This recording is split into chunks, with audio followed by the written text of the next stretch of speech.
ओम नमो भगवते वासुदेवाय। ओम नमो भगवते वासुदेवाय। ओम नमो भगवते वासुदेवाय। ओम नमो भगवते वासुदेवाय। ओम नमो भगवते वासुदेवाय। नारायणं नमस्कृत्यं नरं चैव नरोत्तमं देवीं सरस्वतीं व्यासं ततो जयमुदीरये। नष्टप्रायेषु अभद्रेषु नित्यं भागवत सेवया भगवते उत्तमश्लोके भक्तिर्भवति नैष्टिकी। मुखं करोति वाचालं पङ्गुलङ्घयते गिरिं यत्कृपातमहं वन्दे श्रीगुरुदीनतारिणं श्रीचैतन्येश्वरं श्रीपरमानन्दमाधवं। हरि ओं तत्सत् हरि ओं तत्सत् हरि ओं तत्सत्। हरे कृष्ण। हरे कृष्ण। आज विशेष दीपावली को दिन हिंदी में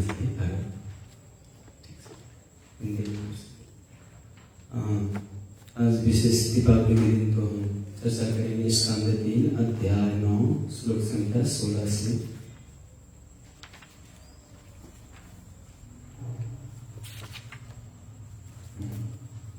यो वा अहं च गिरिश्च विभु स्वयं च। यो वा अहं च गिरिशश्च विभुं स्वयं च। स्थित्योद्भव प्रलये तव आत्ममूलम्। स्थित्यभ्युद्भवप्रलये तव आत्ममूलम्। भित्त्वा त्रिपादवृत्त एकौ रूप्ररोहसा। भित्त्वा त्रिपादवृत्त एकौ रूप्ररोह। तस्मै नमो भगवते भुवनद्रुमाय। तस्मै नमो भगवते भुवनद्रुमाय। यो वा अहं च गिरिशश्च विभुः स्वयं च। यो वा अहं च गिरिशश्च विभुः स्वयं च। स्थितोद्भव प्रलये तव आत्ममूलम्। स्थित्योद्भवप्रलये तव आत्ममूलम्। भित्त्वा त्रिपादवृत्त एकौ रूप्ररोहसा। भित्त्वा त्रिपादवृत्त एकौ रूप्ररोह। तस्मै नमो भगवते भुवनद्रुमाय। तस्मै नमो भगवते भुवनद्रुमाय। यो वा अहं च गिरिशश्च विभुः स्वयं च। यो वा अहं च गिरिशश्च विभुः स्वयं च। स्थितोद्भव प्रलये तव आत्ममूलम्। स्थित्योद्भवप्रलये तव आत्ममूलम्। त्रिपादवृत्त एकौ रूप्ररोहसा। भित्त्वा त्रिपादवृत्त एकौ रूप्ररोह। तस्मै नमो भगवते भुवनद्रुमाय। तस्मै नमो भगवते भुवनद्रुमाय। यो वा अहं च गिरिशश्च विभुः स्वयं च। यो वा अहं च गिरिशश्च विभुः स्वयं च। स्थित्योद्भवप्रलये तव आत्ममूलम्। स्थितोद्भव प्रलये तव आत्ममूलम्। भित्त्वा त्रिपादवृत्त एकौ रूप्ररोह। भित्त्वा त्रिपादवृत्त एकौ रूप्ररोह। तस्मै नमो भगवते भुवनद्रुमाय। तस्मै नमो भगवते भुवनद्रुमाय। धन्यवाद। शब्दार्थ धन्यवाद। तात्पर्य दी श्लोक वेदांत शास्त्र प्रकार की जय। शब्दार्थ इस प्रकार है। यह जो वही निश्चय ही अहं च मैं भी गिरीशः च शिव भी विभु सर्वशक्तिमान स्वयं विष्णु रूप में च तथा स्थिति पालन उद्भव सृजन प्रलय संहार हेतवः कारण आत्ममूलम्। आत्ममूलम् एकः अद्वितीय उरु अनेक प्ररोह शाखाएं। तस्मै उसे नमः नमस्कार भागवते भगवान को भुवनद्रुमाय लोक रूपी वृक्ष को। धन्यवाद सकता है। आप लोग रूपी वृक्ष की जड़ है। यह वृक्ष सर्वप्रथम भौतिक प्रकृति के 3 गुणों के रूप में है। मुझ शिव तथा सर्वशक्तिमान आपके रूप में सृजन पालन संहार के लिए भेद कर निकला है। और हम तीनों से अनेक शाखाएं निकल आई हैं। इसीलिए हे विराट जगत रूपी वृक्ष मैं आपको नमस्कार करता हूँ। तात्पर्य, विराट जगत मोटे तौर पर 3 जगतों में उच्चतर, निम्न तथा मध्य लोकों में विभाजित है।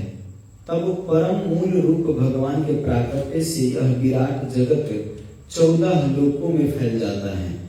भौतिक प्रकृति जो विराट जगत का कारण प्रतीत होती है, केवल कारण अथवा भगवान की शक्ति है। इसकी पुष्टि भगवत गीता 9:10 में हुई है। मया अधीक्षेण प्रकृति श्रूयते सचराचरम्। केवल भगवान की अधीक्षण में भौतिक प्रकृति समस्त सृजन, पालन तथा संहार का कार्य प्रतीत होती है। भगवान पालन, सृजन तथा संहार के लिए अपना विस्तार क्रमशः विष्णु, ब्रह्मा, शिव इन 3 रूपों में करते हैं। प्रकृति के 3 गुणों के नियंत्रण के इन 3 प्रमुख अभिकर्ताओं में विष्णु सर्वशक्तिमान है। यद्यपि वे भौतिक प्रकृति में पालन के निमित्त है, किंतु वे प्रकृति के नियमों द्वारा नियंत्रित नहीं होते।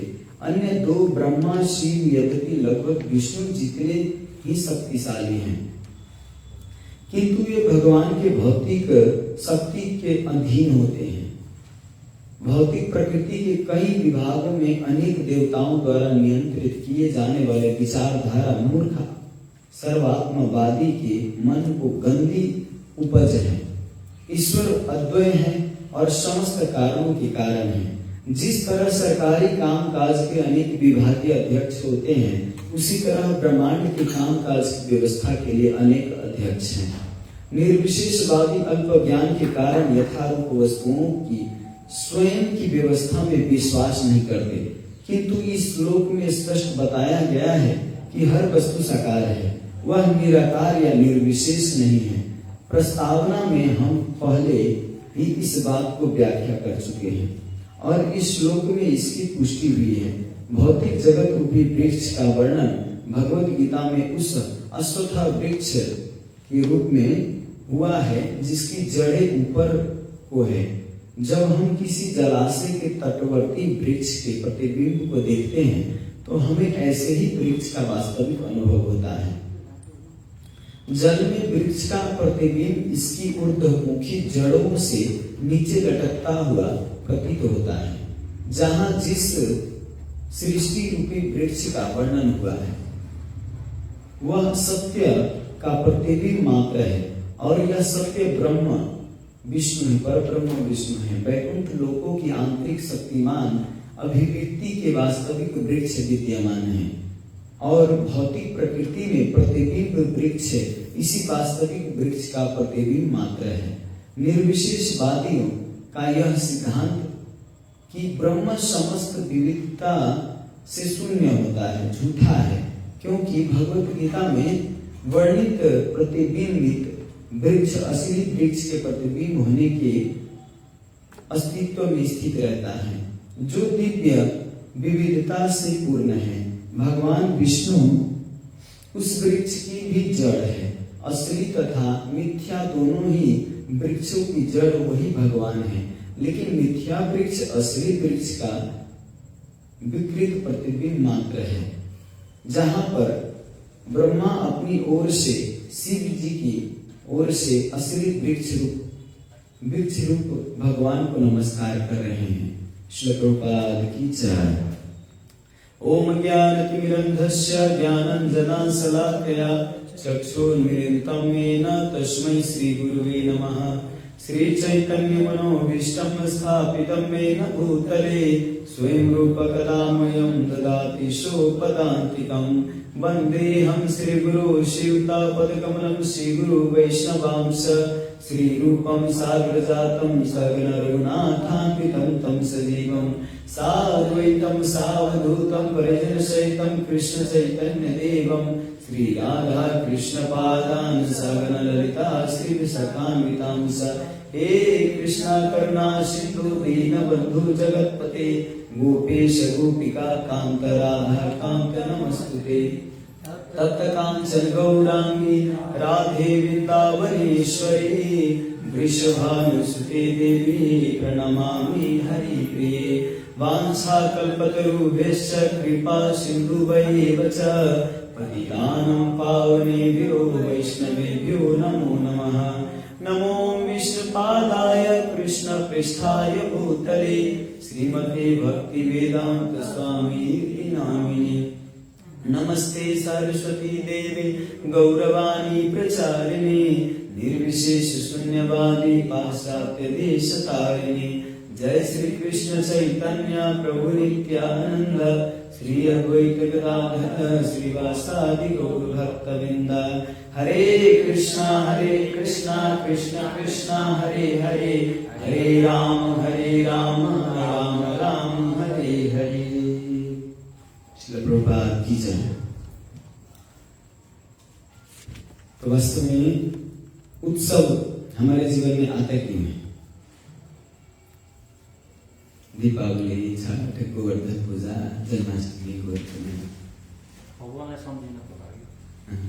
भगवान को समझने। लेकिन एक बात ये भी बताया जाता है कि उत्सव हमारे जीवन में हमारे उत्साह को बढ़ाने के लिए। जब हम उत्सव आते हैं तो पहले से उत्साहित हो जाते हैं।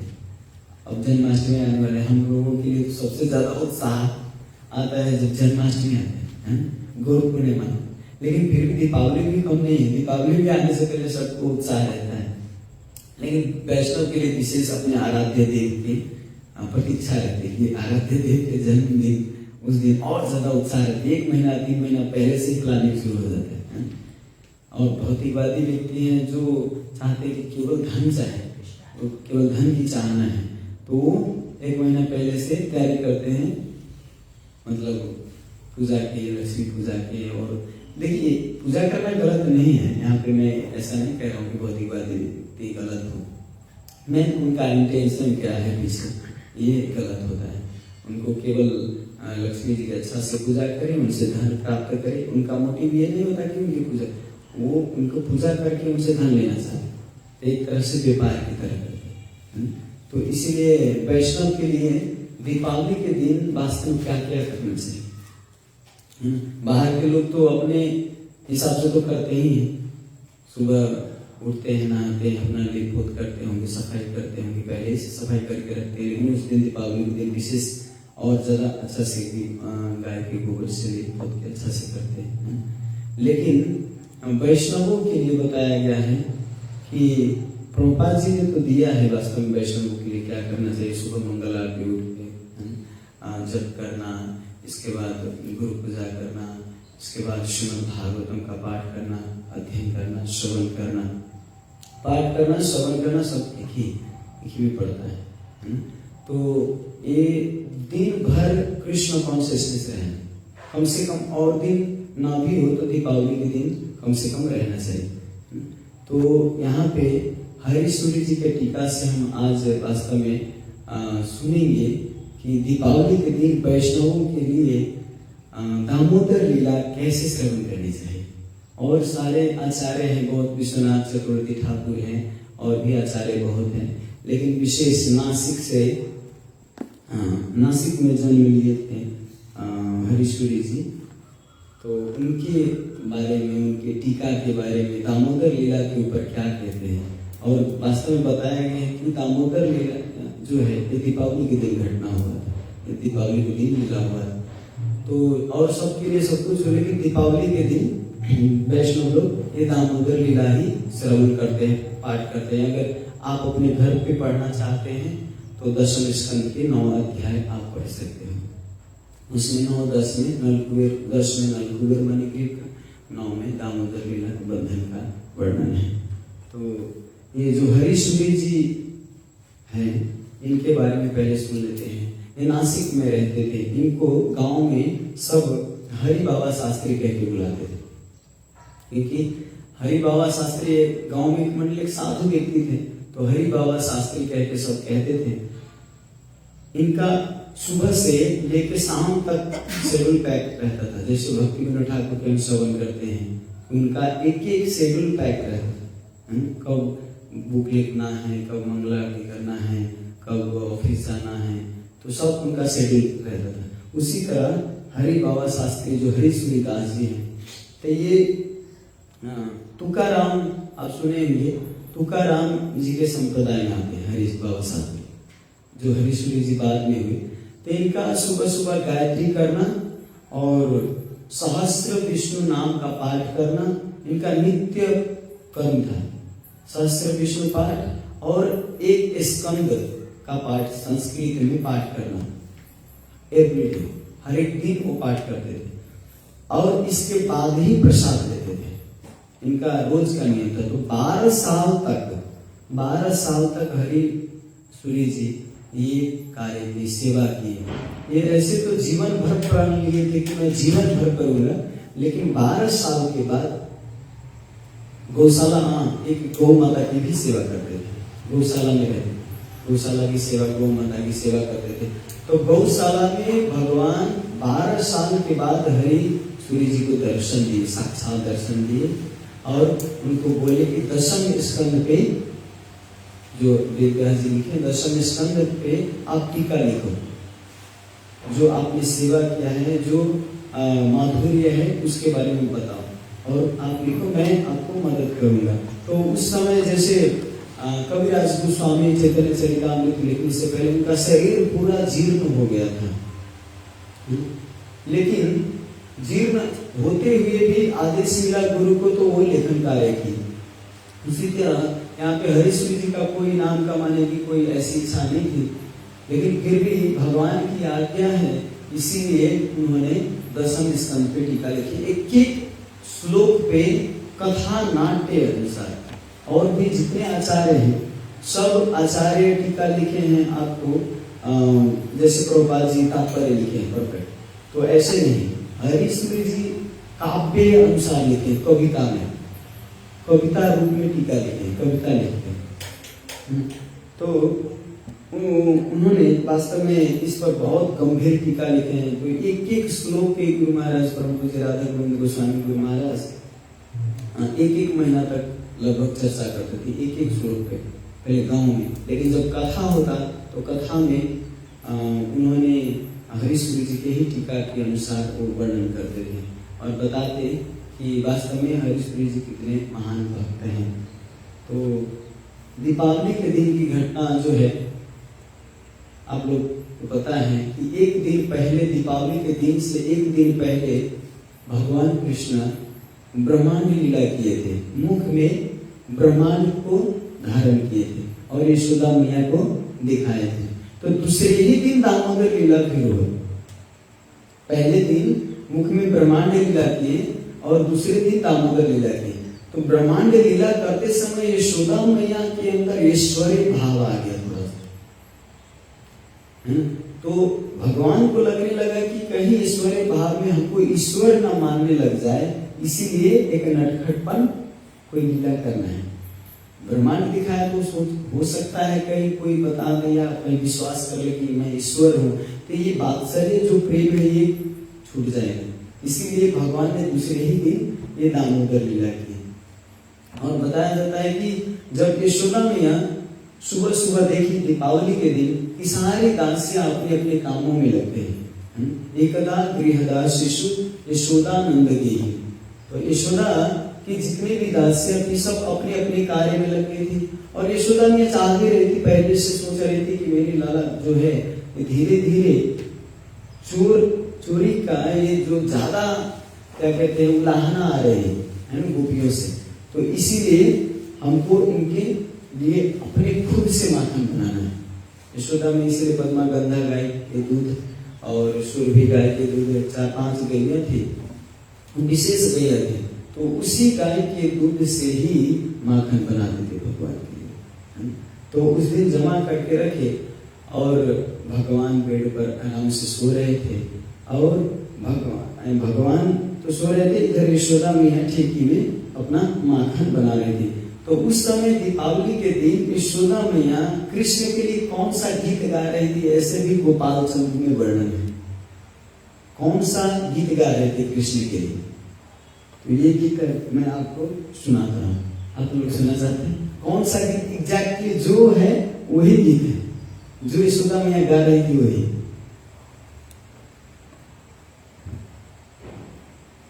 फॉलो करना थोड़ा मुश्किल है, लेकिन मैं प्रयास करता हूँ। यशोदा मैया कौन सा गीत गा रही थी दीपावली के दिन? गोकुल पतिकुल तिलकम त्वमसीहा, गोकुल पतिकुल तिलकम त्वमसीहा, कृत सुकृत सुब्रज रचिता सुख ब्रज नंद समीहा, कृत सुकृत सुब्रज रचिता सुख ब्रज नयन समीहा, गोकुल पतिकुल तिलकम त्वमसीहा। यहाँ पे और भी है, एक एक वर्णन करते चलता हूँ। गोकुल पतिकुल तिलकम त्वमसीहा। यहाँ पे गोकुल पति कौन है? गोकुल के पति कौन है? कृष्ण नहीं, नंद बाबा है। गोकुल के राजा नंद बाबा थे न, तो गोकुल पति कुल, ये जो गोकुल के पति कुल के जो पति हैं वो नंद बाबा है। तिलकम त्वमसीहा, हे कृष्ण तुम तिलक हो, नंद बाबा के तिलक हो। जैसे नंद बाबा राजा है तो राजा के जो तिलक है वो कृष्ण है। वो यशोदा में ऐसे गुणगान कर रही है। हम कहते कृत सुकृत सुब्रज रचिता सुख ब्रज नंदन समीहा।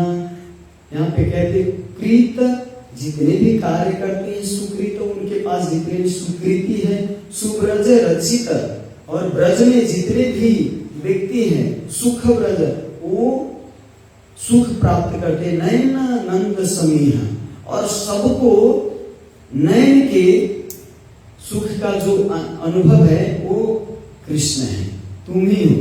कृष्ण के ही गुणगान कर रहे हैं। जैसे हम सुनते हैं, प्रभुपाद जी भी तात्पर्य में लिखते हैं कि यशोदा मैया कृष्ण के बाल लीलाओं के भी चरित्र का गुणगान कर रहे थे। प्रभुपाद जी ने इतना तक लिखे हैं कि पुतना, आकासुर, बाकासुर, जितने भी थे असुर, वो सबके लीलाओं के वर्णन कर रहे थे यशोदा मैया। ये भी लिखे। तो आचार्य का सबका अपना अपना दृष्टि से, ऐसे नहीं कि मानसिक चिंतन से लिखते नहीं, सच में उनको कृष्ण ऐसी ज्ञान प्रदान करते हैं। और प्रभुपाद जी तो बोले हैं कृष्ण स्वयं आके हमें लिखवाए हैं। और जैसे हरीशूरी जी भी, उनको स्वयं आज्ञा मिला, और ये कोई मानसिक कल्पना मनुष्य के इस 200 ग्राम के खोपड़े से नहीं होने वाली है ना। ये भगवान का स्वयं। मैं प्रभुपाद जी का तात्पर्य कभी कभी पढ़ता हूँ तो कहाँ कहाँ से शास्त्र का कोट है ना, और कौन सा कहाँ पे कौन अध्याय में कौन सा श्लोक है, कितना नंबर है, सब कुछ कोट है। तो इतना लिखना, कोट करना बहुत आसान है नहीं, बहुत मुश्किल है। तो ऐसे ही हरीशूरी जी यहाँ पे जो एक एक श्लोक के और एक एक लीला के पीछे का कारण क्या है, इस सब का कारण बताए। तो ये मानसिक चिंतन से नहीं हो सकता। तो नयन नंद समीहा, नंद के जो एकदम नजदीक के और सबसे सुख प्रदान करने वाला वो है कृष्ण।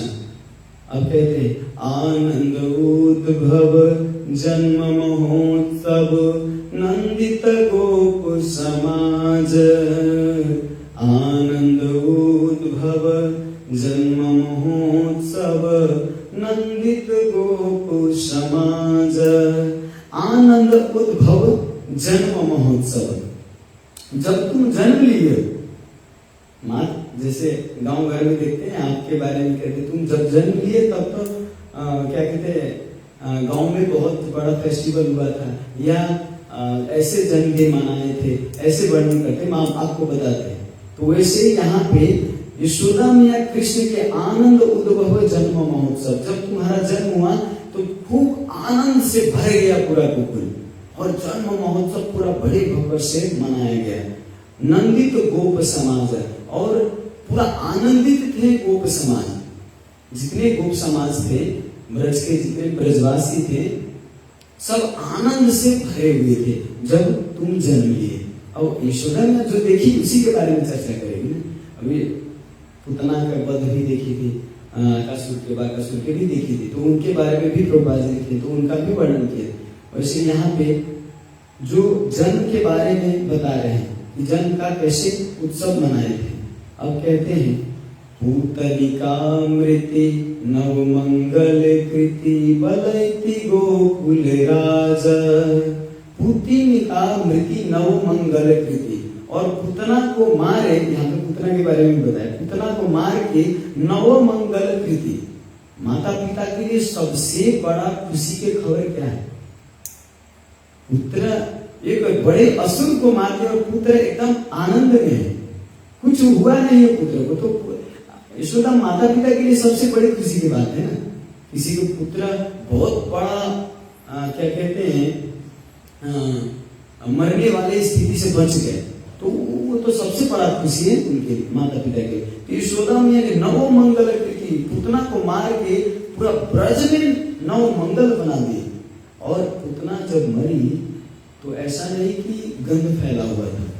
जब पुतना मरी तो आप the supreme personality of God है, प्रभुपाद जी का जो किताब है कृष्ण पूर्ण पुरुषोत्तम भगवान कृष्ण, जो किताब है कृष्ण को, उसमें प्रभुपाद जी लिखते हैं कि जब पुतना मरी तो उनके शरीर से अगरू के सुगंध पूरा ब्रज में 84 कोस में फैला हुआ था, पूरा 84 कोस में अगरू के सुगंध, बहुत सुगंध आ रहा था पुतना के शरीर से।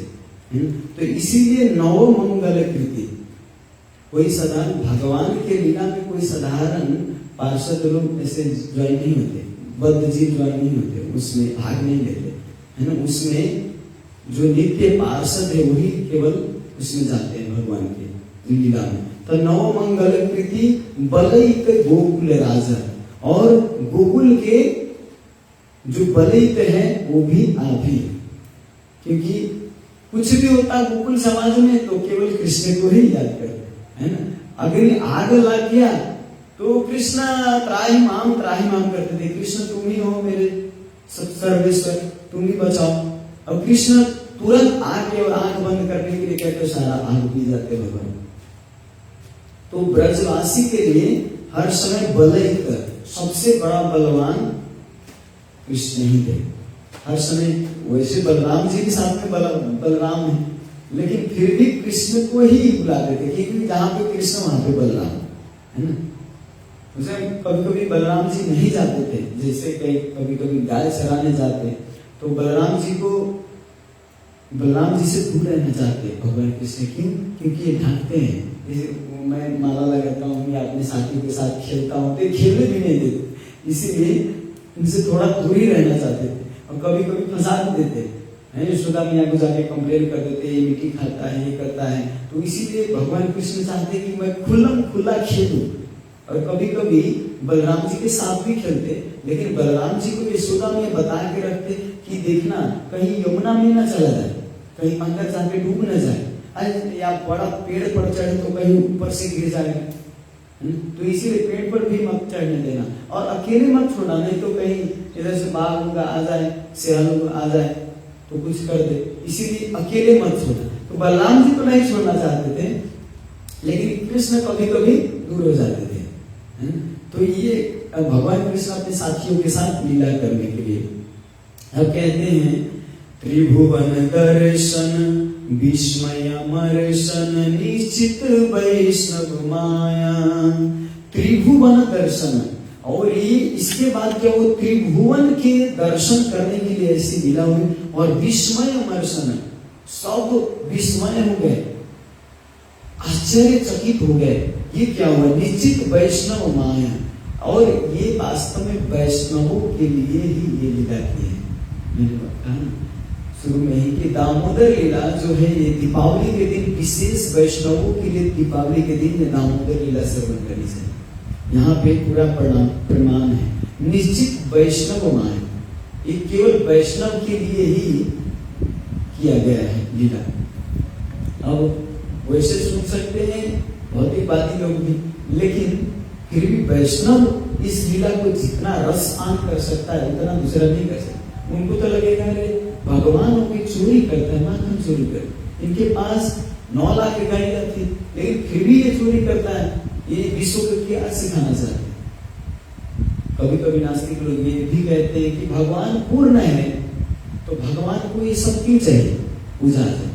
भगवान ओम पूर्णमदः पूर्णमिदं, नास्तिक लोग और जितने भी मायावादी लोग यही कहते हैं, जो पूजा नहीं करना चाहते, अर्चना पूजा नहीं करते, तो वो कहते हैं कि भगवान पूर्ण है तो भगवान को पूजा आजा की जरूरत नहीं।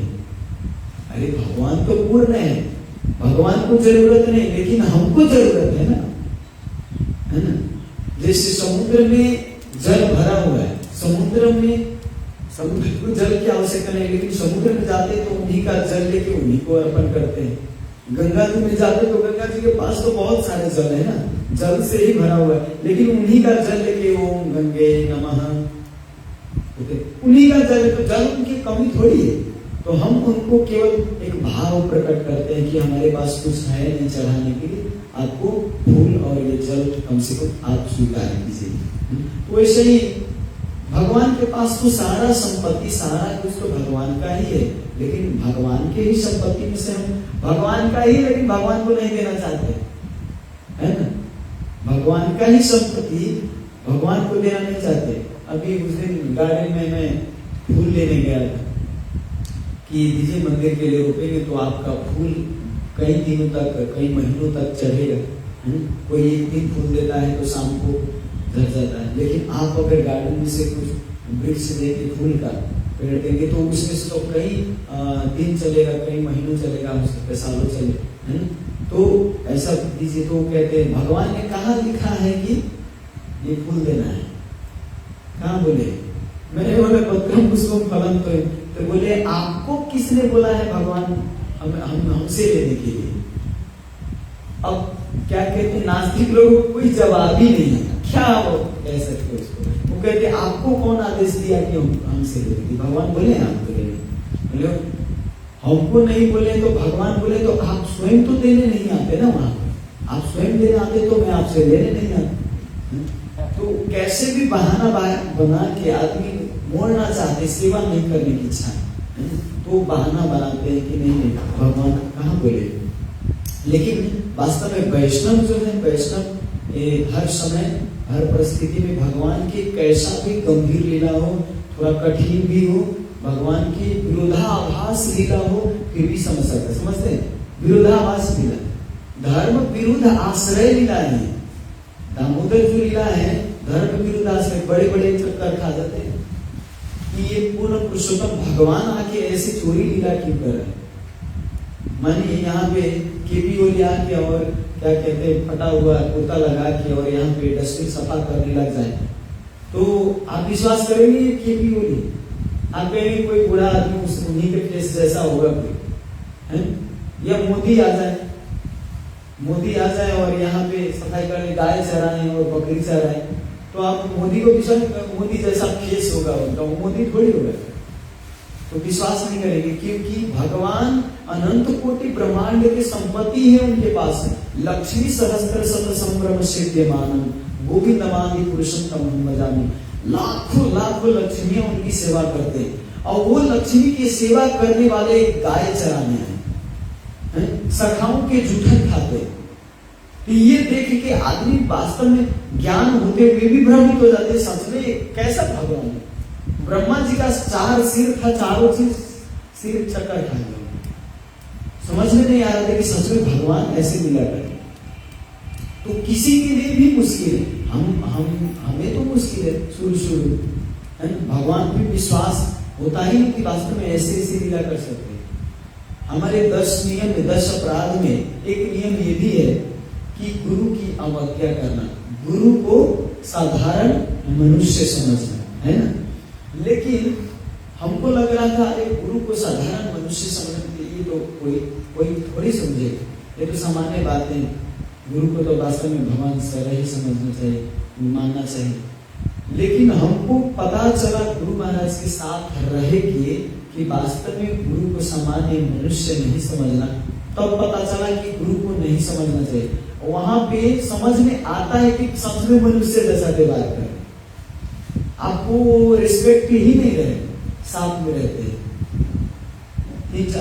2 महीना 3 महीना के लिए नहीं कह रहा, आप सालों साल जब साथ में रहेंगे तो आपको सच में लगने लगेगा कि गुरु महाराज साधारण मनुष्य ही है, क्योंकि साधारण मनुष्य जैसे कार्य करते हैं। वो भी नित्य कर्म करते, वो भी खाते हैं, वो भी गुस्सा करते हैं, वो भी आपको डांटते हैं, पीटते हैं, खाना फेंक देते, प्रसाद फेंक देते, दवाई फेंक देते। तो लगता है कि अरे ये तो सामान्य बूढ़ा आदमी सब जो घर में कार्य करते हैं, तो उनको दवाई खिलाते तो गुस्सा नहीं फेंक देते, नहीं खाऊंगा, तो ऐसे फेंकते तो वैसे ही कर रहे हैं। तो सामान्य मनुष्य उस समय अनुभव होने लगता है। जब गुरु से दूर रहते तो क्या बताया जाता है शास्त्र में कि गुरु से न ज्यादा दूर रहना चाहिए और न ज्यादा नजदीक रहना चाहिए। नजदीक भी जाए फिर दूर भी आए, फिर नजदीक जाए फिर दूर भी जाए, नहीं तो वो रिस्पेक्ट आपको बना नहीं रहेगा। ज्यादा दिन कंटिन्यू गुरु के साथ रहेंगे तो आपको, इसीलिए जयप्रकाश स्वामी महाराज जी के सेवा में जितने सेवक रहते हैं उनको 6-6 महीना में चेंज करते रहते हैं, 6-6 महीना में चेंज करते हैं सेवक को, क्योंकि एक को अहंकार ना जाए और सामान्य मनुष्य ना समझे, है ना। कभी होने लग जाता है क्योंकि हम नहीं उस लेवल के, हमारा चेतना ही उस लेवल का नहीं है, तो इसीलिए केवल वैष्णव ही समझ सकता है। अब अंतिम लाइन इसमें इनको बात चंपू के पूर्व अध्याय में 8 नंबर के श्लोक में है, हरिवरवस्था सुखदवस्या विकृत जरा मर काया। कहते हरिवरवश्या सुखदम अस्या विगत जरा मर काया। ये जो हरिवरवश्या, हरिवरवश्या यानी को हरि के जो वर अस्या, उनकी सेवा करने वाले जो हैं, सुखदम अस्या, जो भी इस लीलाओं को श्रवण करते हैं वो सुख आनंद का अनुभव करते हैं, प्रदान होता है उनको। विगत जरा मर काया, ये जो शारीरिक, ये जो हाड़ मांस की काया है, ये जो शरीर है, जरा, जन्म मृत्यु जरा व्याधि जो कहते हैं, ये जरा जो है रोग है, ये दूर हो जाता है, मर ये मृत्यु से भी पार हो जाता है, जरा मर काया। दामोदर लीला श्रवण करने से कार्तिक महीना में आप पढ़े स्कंद पुराण में बताया, दामोदर लीला सुनने से, उनको दीप दिखाने से कोई भी इस जीवन में फिर जन्म नहीं लेना पड़ता, उनको भगवत धाम प्राप्त होता है स्कंद पुराण के अनुसार। तो विगत जरा मर काया, उनके जितने भी जरा रोग हैं, व्याधि हैं, उनके जो पूर्व पाप है सब नष्ट हो जाता है। तब इनका अब बताते हैं आगे हरिश्वरी जी कि यशोदा मैया रस्सी से ही क्यों बांधे।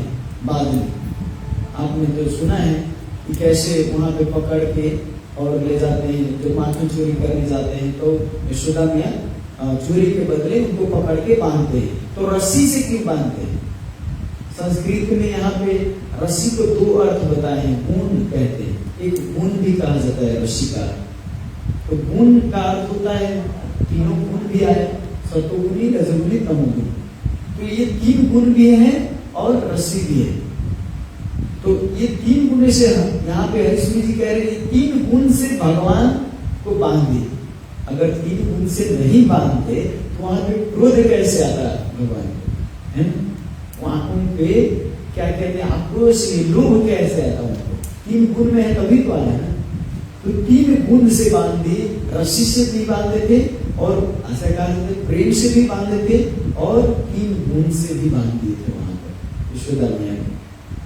यशोदा में तो यहाँ पे भगवान भगवत गीता में भी बोले हैं, यो माम पश्यति सर्वत्र सर्वम च मयि पश्यति, जो हमको सर्व हर जगह पे देखता है, मैं उनको हर जगह पे दर्शन होता हूँ, है ना।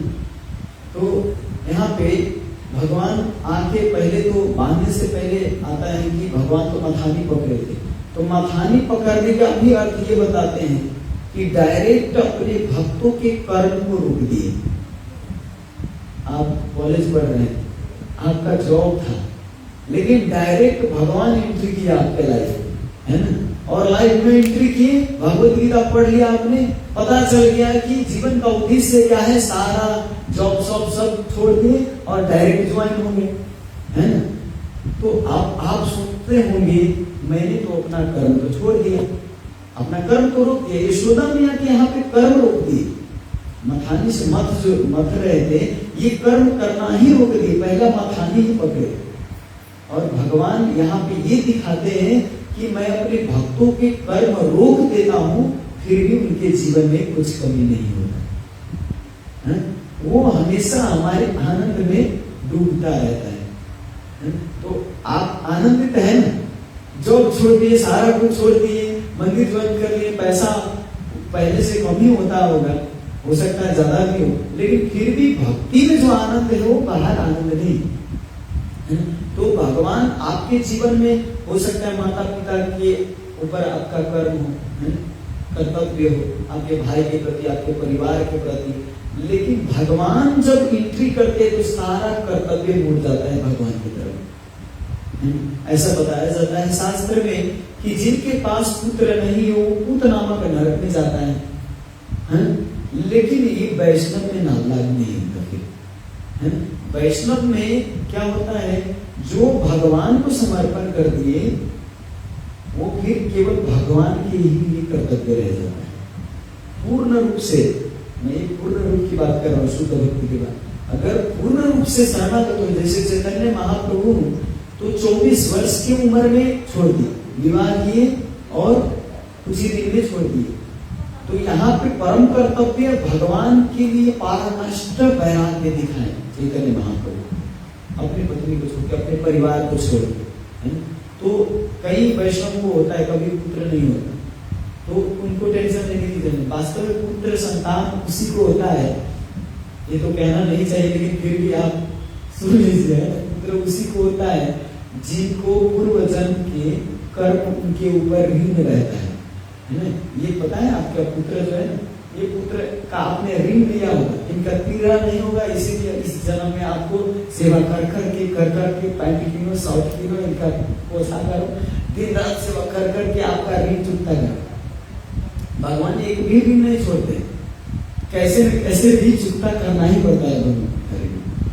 तो एक एक ऋण इस संसार में आपको लगता होगा कि खूब ऋण ले लेंगे, मर जाएंगे, इसके बाद कौन इसका है? नहीं, वो फिर तीरने आना पड़ेगा। कुत्ता बन के हो, बिल्ली बन के हो, कैसे न कैसे उनका ऋण तीरने आना ही पड़ता है। अब ऐसा नहीं कहा जा सकता कि केवल ऋण के ही कारण आते हैं, कारण बहुत सारे हैं, लेकिन ये भी कारण है। कर्मना कहते हैं, कर्म का जो भी गति है वो बहुत कठिन है। ये श्लोक मैं भूल गया हूँ, कर्म का जो गति है बहुत कठिन है समझना, लेकिन इतना हम समझ सकते कर्म को एग्जैक्टली यही है ऐसा नहीं कहा जा सकता, ये भगवान के हाथ में, लेकिन ये भी एक कारण है।